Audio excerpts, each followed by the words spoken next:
ये lecture protein synthesis के ऊपर है, ट्रांसलेशन मैकेनिज्म और प्रोटीन सिंथेसिस का सारा।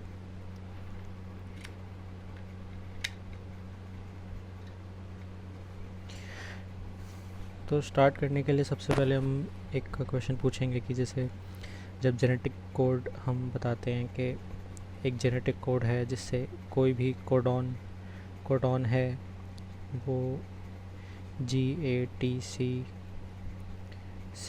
कोई भी ऐसे DNA है, एक यहाँ पे mRNA है ये, तो इसका जो रीडिंग फ्रेम है या जो कितने न्यूक्लियोटाइड मिलके एक प्रोटीन बनाएंगे उसको हम कहते हैं जेनेटिक कोड क्या होगा। तो हमें सबसे पहले ये पता करना था कि 3 मिलकर एक प्रोटीन बना रहे हैं या 4 बना रहे हैं या 5 बना रहे हैं या 6 बना रहे हैं। तो इसके लिए मैथमेटिशियंस ने हेल्प करी और सिंपल मैथमेटिक्स के हिसाब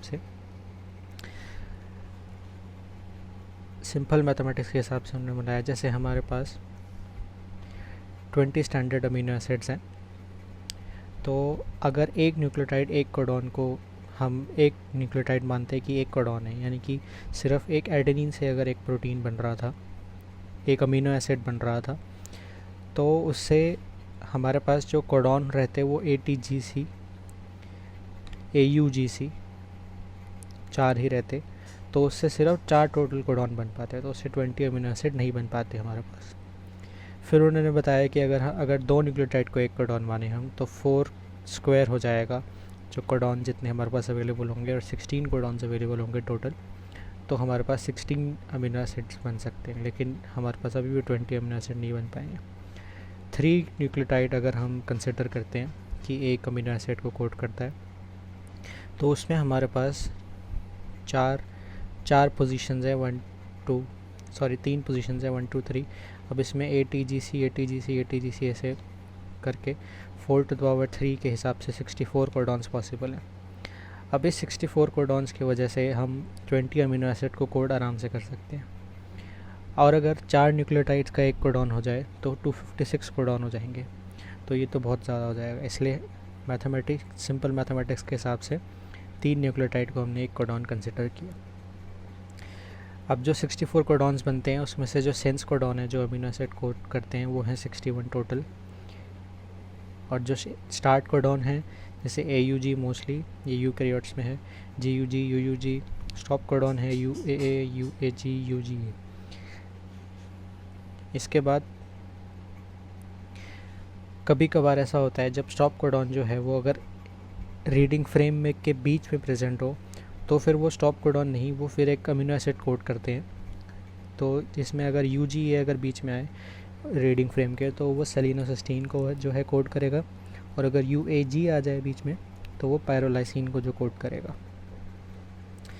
अब हम कुछ बात करते हैं कि कोड के जो जेनेटिक कोड है उसके क्या फ़ीचर होते हैं। पहली चीज़ होती है अनएम्बिगुअस, यानी कि एक पर्टिकुलर कोडॉन जैसे कि AUG अगर ये है तो ये मिथ्योनिन ही कोड करेगा और कोई अमीनो एसिड और कोई कोड नहीं करेगा, तो इसको बोलते हैं अनएम्बिगुअस नेचर।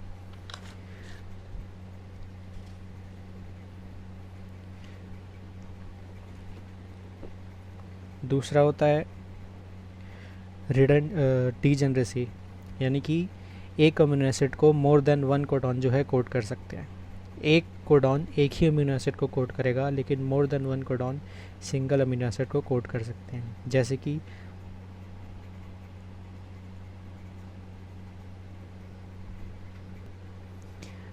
कि इस में हम देखें तो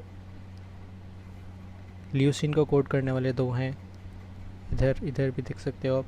आइसोल्यूसिन को कोड करने वाले भी 3 हैं, वैलिन को कोड करने वाले 4 कोडॉन्स हैं। तो इसका मतलब है कि दे शो डीजेनरेसी, यानी कि एक अमीनो एसिड को एक से ज़्यादा कोडॉन जो है वो कोड कर सकते हैं। जो पहले हमने बात करी थी कि अगर जैसे AUG है और UAA है, ये स्टार्ट कोडॉन है, ये स्टॉप कोडॉन है, लेकिन अगर ये ORF के बीच में प्रेजेंट हो जाए, तो जैसे UUG अगर स्टार्टिंग साइड में प्रेजेंट है तो वो स्टार्ट कोडॉन की तरह काम करेगा और फॉर्मेलेटेड मिथ्योनिन बनाएगा। लेकिन अगर वो ओपन रीडिंग फ्रेम के बीच में कहीं आता है तो वो ल्यूसीन को फॉर्म करेगा। ऐसे ही अगर GUG अगर ओपन रीडिंग फ्रेम के बीच में आता है तो वो वैलिन को फॉर्म करेगा, और अगर स्टार्ट कोडॉन पे है तो वो फॉर्मेलेटेड मिथ्योनिन बनाएगा। तो पोजीशन चेंज होती है तो अमीनो एसिड चेंज हो जाता है स्टार्ट कोडॉन के बेसिस पे। और ऐसे ही अगर हम स्टॉप कोडॉन की बात करें तो अगर UGA स्टॉप कोडॉन की पोजीशन पे है तो वो स्टॉप कोडॉन की तरह एक्ट करेगा, और अगर वो RF के बीच में आ जाता है तो वो सेलिनोसिस्टीन की तरह सेलिनोसिस्टीन को जो है प्रोड्यूस करेगा। ऐसे ही UAG करेगा पैरालाइसिन को। और जो कोड होते हैं वो नॉन ओवरलैपिंग होते हैं, यानी कि अगर AAU अगर एक बार कोड इसने बना लिया तो ये AUG मिलके एक और कोड नहीं बना सकते हैं। अब ये 3 का ख़त्म हो गया, अब ये आगे 3 ऐसे बढ़ता रहेगा, तो नॉन ओवरलैपिंग नेचर होता है। और कोडॉन जो है वो नियरली यूनिवर्सल है, यानी कि जो एक ट्रिपलेट यूकैरियोटिक जीन में एक चीज़ कोड कर रहा है अमीनो एसिड, वही सेम ट्रिपलेट बैक्टीरिया या फिर किसी भी अदर ऑर्गेनिज्म में सेम अमीनो एसिड कोड करेगा। फिर हम आते हैं एक कोडॉन बायस पे। कोडॉन बायस का क्या मतलब होता है? कोडॉन बायस में होता है अगर जैसे एक अमीनो एसिड है और उसके चार जो है ट्रिपलेट्स हैं, कि ये भी अमीनो एसिड कोड कर रहा है, ये भी अमीनो एसिड कोड कर रहा है, ये भी अमीनो एसिड, ये चारों सेम अमीनो एसिड कोड कर रहे हैं, तो फिर भी क्या होता है, जो ऑर्गेनिज्म है वो एक किसी कोडॉन को प्रेफरेंस देता है। सपोज़ ACC से अगर जो अमीनो एसिड बन रहा है, जैसे हम मान लो ग्लाइसिन की बात कर लिया, किसी की भी ये एग्जांपल ले रो में, अगर हम इसकी बात कर रहे हैं कि चारों ट्रिपलेट्स हैं ग्लाइसिन को बना रहे हैं, तो ACC से 90% ग्लाइसिन ACC से बनेंगे, सिर्फ 1% बनेंगे GCC से, 7% बनेंगे CGC से, और बाकी AGG से। तो इसको बोलते हैं कोडॉन बायस। तो ये ऑर्गेनिज्म टू ऑर्गेनिज्म डिपेंड करता है, और ये ऑर्गेनिज्म के हिसाब से होता है। उसके बाद अब हम बात करेंगे कि जो अमीनो एसिड का चार्ट है, तो ये साइंटिस्ट ने पता कैसे लगाया कि कौन सा कोडॉन जो है वो कौन सा अमीनो एसिड को कोड कर रहा है। तो हम अब इसको देखेंगे कि जो कोड है वो कैसे क्रैक हुआ था। तो सबसे पहले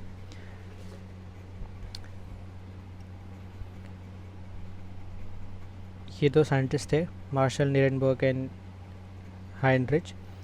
इन्होंने क्या किया, पॉलीन्यूक्लियोटाइड पॉलीमरेज एंजाइम लिया और उससे पॉलीन्यूक्लियोटाइड mRNA बनाने शुरू कर दिए, जैसे कि poly A, poly U, poly G। एक सबस्ट्रेट लेते गए और ऐसे पॉली mRNAs बनाने लगे। उसके बाद ये जो पॉलीन्यूक्लियोटाइड पॉलीमरेज एंजाइम है, ये अंडर फिजियोलॉजिकल कंडीशन mRNA को डिग्रेड करता है। अब जैसे इन्होंने होमोपॉलीमर्स बनाने लगे mRNA के, तो फिर उनको अगर ये बनाया तो फिर जब इनका ट्रांसलेशन हुआ तो जैसे AAA जो कोड करता है वो पता चल गया क्या कोड करता है, UUU क्या कोड करता है, GGG क्या कोड करता है, ऐसे इनको पता लगाना था। तो जब उन्होंने ऐसे पॉलीमर्स बनाए तो उनको पॉली U में पॉलीफिनाइल एनालिन का mRNA प्रोटीन मिला, पॉली C में प्रोलीन का, और AA में लाइसिन का। तो इनके कंक्लूजन के हिसाब से नीरेनबर्ग के जो UUU है ट्रिपलेट, वो फिनाइल एनालिन को कोड कर रहा है, CCC प्रोलीन को, और AA लाइसिन को। अमीनो एसिड GGG कौन सा कोड कर रहा है वो इनके एक्सपेरिमेंट से इनको पता नहीं चल पाया था, क्योंकि जो पॉली G mRNA है वो बहुत ही कॉम्प्लेक्स 3' स्ट्रक्चर बना लिया, जिसने ट्रांसलेशन को ही इनहिबिट कर दिया। आपस में ऐसे बॉन्डिंग बना के mRNA की स्टेबिलिटी मतलब वो प्रोटीन कोड नहीं कर पाया उसमें, क्योंकि पॉली G बन गया था।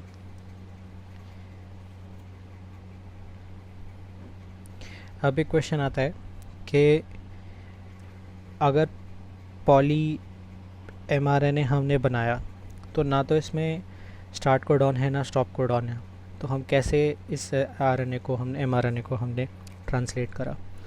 तो इसके ये करने के लिए हमने जो है आयंस की कंसंट्रेशन बहुत ज़्यादा बढ़ा दी और राइबोसोम की बाइंडिंग हमने बढ़ा दिया। वो कैसे बढ़ाई वो हम इनिशिएशन, एलोंगेशन और टर्मिनेशन में देखेंगे कि कैसे क्या क्या फैक्टर्स हैं जो जिसकी वजह से इनिशिएशन, एलोंगेशन और एक्सटेंशन होता है, तो उससे समझ आ जाएगा। उसके बाद क्या करा, अब क्योंकि हमारे पास सिर्फ इन्हीं का कोड डिसाइफर हो पाया, सिर्फ पॉली U, पॉली C और पॉली A, तो बाकी सब का बचा था। तो उनके लिए उन्होंने क्या किया कि कोपॉलीमर्स करने यूज़ करने शुरू कर दिए, यानी कि एक वायल में एडीपी और यूडीपी डालना शुरू कर दिया कि यूरिडीन और एडेनिन, तो इनका कोड बनेगा। तो अगर हम ये डालेंगे तो इनका जो कोड है वो ऐसे बन सकता है, या तो AAA या AAU, ये पॉसिबिलिटीज़ हैं। तो इस पॉसिबिलिटीज़ के हिसाब से उन्होंने सबकी जो है प्रोबेबिलिटीज़ निकाली कि कितना कोडॉन ये कोड करेगा, कितना ये कोड करेगा, ये कोड करेगा, उसके हिसाब से फिर जो उनका प्रोटीन बना उसके हिसाब से उन्होंने कोशिश करी चेक करने की। पर ये भी बहुत क्या कहते हैं, ये बहुत एक्यूरेट मेथड नहीं है जिससे ये पता लगा सकें कि यही कोडॉन जो है वो कोड कर रहा है। तो एक साइंटिस्ट थे हरगोबिंद खुराना, उन्होंने केमिकली सिंथेसाइज किया आरएनए डाइन्यूक्लियोटाइड को लेकर ही। उन्होंने क्या करा, जैसे GU डाले और फिर पॉलीएम आरएनए बनाए, और उन्होंने ऐसा किया कि अब क्योंकि ऐसे उन्होंने रिपीटिंग यूनिट्स तो बनाए, लेकिन उन्होंने ऐसा करा कि GU ऐसे ही ऐड होगा। तो जो ट्रिपलेट्स बन सकते थे वो या तो बन सकते थे GUG या UGU, या और इसमें भी UGU या GUG। तो इनसे 2 ही तरह के जो है अमीनो एसिड कोड हुए पूरे प्रोटीन में, वैलिन या लाइसिन। तो इन्होंने डाइन्यूक्लियोटाइड यूज़ करके रैंडम उसके हिसाब से रैंडम जो आरएनए जो रैंडम बनता था उसकी प्रोबेबिलिटी थोड़ी और कम हो गई। तो इससे उन्होंने पता लगा लिया कि GUU जो है वो वैलिन को कोड करता है, UUG ल्यूसीन को, और UGU सिस्टीन को। इसके बाद जो सबसे एक्यूरेट मेथड है और जो सबसे अच्छा मेथड वो नीरेनबर्ग और लीडर ने दोबारा जो है डिस्क्राइब किया। उसमें उन्होंने क्या किया, एक कोडॉन लिया जिसका हमें पता लगाना है कि ये किससे क्या इसका अमीनो एसिड इससे क्या कोड होता है। उसके बाद उन्होंने एक नाइट्रोसोलस मेम्ब्रेन है, उसमें उन्होंने एक ये कोडॉन ऐड किया। उसके बाद उन्होंने tRNAs ऐड करे कि कौन सा, जैसे उनको पता लगाना था कि प्रोलीन का ये है कि नहीं है, तो उन्होंने प्रोलीन का tRNA ऐड किया, बाकी सबका भी ऐड करा, जिससे पता चल जाए कि ये किसका क्या कोड करता है। तो अब अगर हमें अगर ये वैलिन को कोड करता होता, ये सारे जो न्यूक्लियोटाइड्स हैं, हमने सिर्फ वैलिन को चेक करना है अगर एक बार में, तो हमने इसको रेडियो लेबल कर दिया। इस tRNA को जिसमें वैलिन है उसको हमने रेडियो लेबल्ड वैलिन से लेबल कर दिया। अब क्या हुआ, हमने इसमें राइबोसोम भी डाले या tRNA भी डाला, जितने भी और प्रोटीन से थे, पॉलीमरेज और ये सब डाल के उसके बाद हमने इंक्यूबेट करने के बाद वॉश किया। अगर ये वैलिन जो है, अगर ये जो सीक्वेंस mRNA है हमने जो डाला है, अगर वो वैलिन के tRNA के एंटीकोडॉन से मैच हुआ तो वैलिन जो है वो उससे जुड़ जाएगा और एक कॉम्प्लेक्स स्ट्रक्चर बन जाएगा पूरा दोनों राइबोसोम यूनिट्स का, mRNA का और tRNA विद अमीनो एसिड। तो ये जो है ये बहुत बिग जो है एक कॉम्प्लेक्स बन जाएगा जो नाइट्रोसोलस मेम्ब्रेन को क्रॉस नहीं कर पाएगा। तो ये जो रेडियोलेबिलिटी है ये सस्टेन रहेगी नाइट्रोसोलस मेम्ब्रेन में। तो हमें पता चल जाएगा अगर रेडियोलेबिलिटी जो हमने डाला था अगर वो सस्टेन रही तो यानी कॉम्प्लेक्स बन गया, यानी कि ये जो हमने mRNA का जो सीक्वेंस लिया था वो वैलिन कोड कर रहा है। अगर ये रेडियोलेबिलिटी जो है डिक्रीज़ होती रही वॉशिंग के साथ तो यानी कि ये निकल चुका है, ये कॉम्प्लेक्स नहीं बना है, तो यानी GU जो है वैलिन को कोड नहीं करता है। अब हम सीधा आते हैं प्रोटीन सिंथेसिस पे स्टार्ट करने के लिए, तो मैं बुक से ही स्टार्ट करता हूँ। प्रोटीन सिंथेसिस में सबसे पहले हम बात करेंगे mRNA की नेचर की। तो mRNA की जो नेचर होता है उसमें एक होता है प्रोकैरियोटिक और यूकैरियोटिक mRNA। प्रोकैरियोटिक mRNA जो होता है वो होता है पॉलीसिस्ट्रॉनिक mRNA। पॉलीसिस्ट्रॉनिक का मतलब एक स्टार्ट साइट, उसके बाद एक प्रोटीन कोडिंग जीन, और उसके बाद इंटरस्पेसिंग एक प्रोमोटर रीजन स्टार्ट साइट, और 2 प्रोटीन कोडिंग जीन एक के अंदर आ जाती है। ये इंटरस्ट्रॉनिक स्पेसर भी इसमें प्रेजेंट होता है। यह है पॉलीसिस्ट्रॉनिक mRNA, यानी कि सिंगल जीन जो है वो मल्टीपल प्रोटीन्स को कोड करे जा रही है। एक सिंगल mRNA, ये एक mRNA है, ये 2 प्रोटीन्स को कोड कर रहा है। और मोनोसिस्टोनिक mRNA क्या होता है, जो एक ही प्रोटीन को जो है कोड करेगा। तो ये RNA के नेचर है। इसके बाद ओपन रीडिंग फ्रेम्स होते हैं, जिसमें एक स्टार्ट साइड हो और एक स्टॉप साइड हो, और उसके बीच में जो है प्रोटीन कोडिंग जीन हो। नेक्स्ट हम बात करेंगे tRNA की।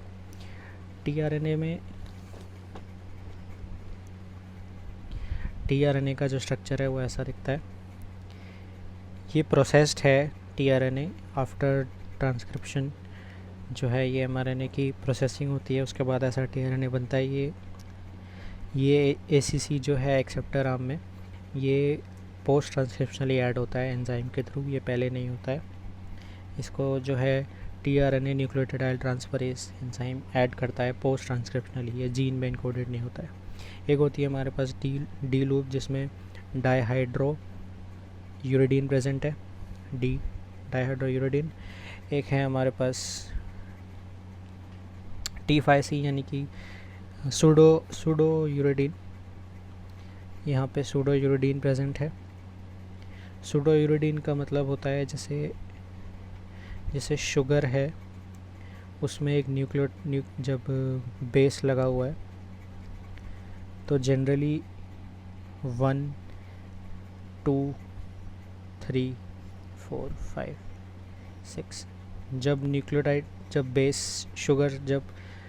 जब शुगर से जुड़ता है तो वो फर्स्ट नाइट्रोजन, यहाँ पे नाइट्रोजन है, नाइट्रोजन से बेस पेयरिंग होती है। लेकिन जब सूडो यूरिडीन बनता है तो वो 5th कार्बन से बेस पेयर करता है शुगर के साथ, तो वो सूडो यूरिडीन बोलते हैं उसको। तो tRNA में एक होती है सूडो यूरिडीन साइट यानी T5C लूप, एक डी लूप होता है डाईहाइड्रो यूरिडीन, और एक होती है एंटीकोडॉन, जो mRNA है उसका जो कोडॉन है वहाँ पर उसके साथ बेस पेयरिंग करेगा, उसके हिसाब से अमीनो एसिड ऐड होंगे। तो 2 डायमेंशन अगर स्ट्रक्चर हम देखें तो इसको क्लोवर लीफ लाइक शेप बोलते हैं, और अगर ये 3 डायमेंशन स्ट्रक्चर इसका हो जाए तो ये एल शेप स्ट्रक्चर बन जाता है। ये बन गया तो फिर हमारा जो tRNA है वो काम नहीं करेगा। उसके बाद हम राइबोसोम्स पे आएंगे, जो सेकंड इम्पोर्टेंट राइबो न्यूक्लियोप्रोटीन्स हैं हमारे पास। 70S राइबोसोम में 50S राइबोसोम का बिगर यूनिट, 30S का स्मॉलर यूनिट, 15S में जो राइबोसोमल RNA है वो 23S का होता है, और जो प्रोटीन है वो 31। ये क्लासिफिकेशन है RNA की, 80S में क्या क्या होता है और इसमें क्या क्या होता है। उसके बाद जब जो राइबोसोम का जो कॉम्प्लेक्स होता है उसमें 3 साइट होती हैं, एक होती है A साइट, एक होती है P साइट और एक होती है E साइट। A साइट होती है जो अमीनो एसाइलेटेड tRNA को एक्सेप्ट करेगी। P साइट होती है जो पॉली अमीनो एसिड, जो पॉली अमीनो एसिड जो जुड़े हुए हैं वो चेन को, इसमें जो अमीनो एसिड है सारे वो इसमें लगे होते हैं। जो ग्रोइंग पेप्टाइड है वो वाला tRNA इसमें होता है, तो इसको पेप्टाइडल tRNA बाइंडिंग साइट बोलते हैं। और ये है लास्ट में E साइड यानी एग्जिट साइट, जहाँ से जो अनचार्ज tRNA है वो यहाँ से निकल जाते हैं। तो इसके बाद ये प्रोटीन्स के बाद अब हम बात करेंगे कि tRNA की चार्जिंग कैसे होती है। सबसे पहले tRNA की चार्जिंग होनी ज़रूरी है ताकि वो एक अमीनो एसिड के साथ चार्ज हो जाए, और उसके बाद फिर वो अमीनो एसिड एक पॉलीपेप्टाइड में ऐड कर सके। तो अमीनो एसिड चार्जिंग के लिए 2 रिएक्शन इंपॉर्टेंट है। सबसे पहले एंजाइम जो है वो यूज़ होता है अमीनो एसिड tRNA सिंथेटेज। ये पहले अमीनो एसिड में ATP ऐड करेगा, उससे अमीनो एसिड AMP बन जाएगा, और डाइफॉस्फेट इनऑर्गेनिक निकल जाएंगे। उसके बाद सेकेंडली क्या करेगा, अमीनो एसिड AMP को tRNA पे चार्ज करेगा और ये AMP निकल जाएगा। Same enzyme amino acid tRNA synthetase.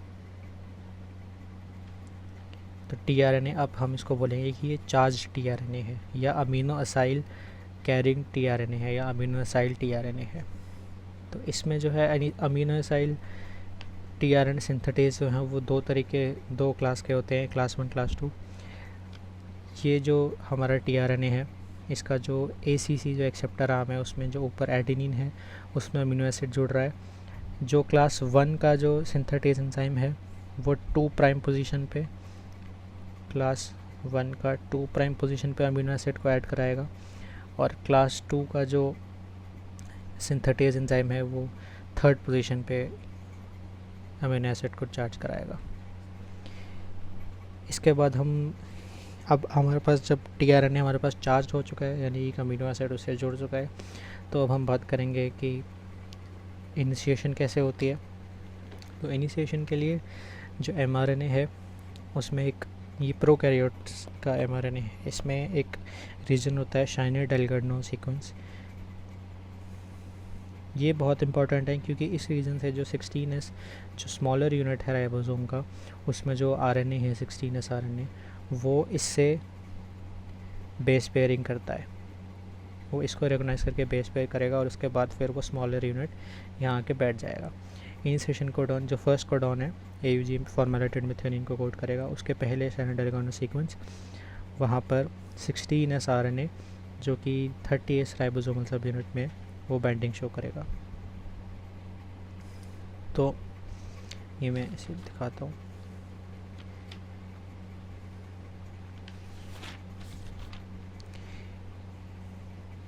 ये जो है प्रोकैरियोट्स में 30S ribosomal unit, small ribosomal unit जो पहले बाइंड करेगा, उसमें जो 16S RNA है इसमें एक सीक्वेंस है जो शाइनर-डेलगार्नो सीक्वेंस के साथ कॉम्प्लीमेंटैरिटी दिखाएगा, तो वो स्मॉलर सब यूनिट जो है वो बाइंड कर सकेगा। अब जो इनिशिएटर tRNA होता है, जो फर्स्ट tRNA होता है जो फॉर्मेटेड मेथियोनिन को लाता है, उसके कुछ इंपॉर्टेंट फीचर्स हैं। पहले तो मेथियोनिन जो है वो फॉर्मेटेड मेथियोनिन बन जाता है, उसमें फॉर्माइल ग्रुप ऐड हो जाता है। और ये जो अब जैसे प्रोटीन बन गया, तो अगर हर प्रोटीन जब भी बनता है तो उसमें जो फर्स्ट अमीनो एसिड है और ये फिर एक प्रोटीन है, तो इसमें एक फॉर्माइल ग्रुप एडेड है। तो ये हमेशा नहीं रहता है, ये हर प्रोटीन जो हमारे बॉडी में होगा उसमें वो फॉर्मेटेड मेथियोनिन लेके नहीं चलेगा, ये बाद में जो है निकल जाता है अपने आप।